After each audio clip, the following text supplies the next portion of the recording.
Hi everyone, welcome back to this channel. In this video, I will show you how to use fertilizer when planting in Heartopia.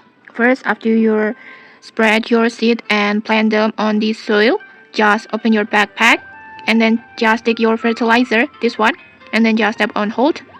And then just if you don't have this fertilizer, you can buy it from NPC plant, or you can also craft it yourself. If you don't know how to craft fertilizer yet, you can check the link in the description for the full tutorial. And then next, just aim your area select at the plant that you want to fertilize, like this. It will select it like this.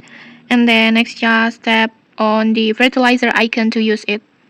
At higher hobby levels, there's a faster way that you can tap and hold the fertilizer icon, and with one action you can fertilize up to 3 plants at the same time, like this. Just tap and hold, and then just like this. You will fertilize up to 3 plants at the same time.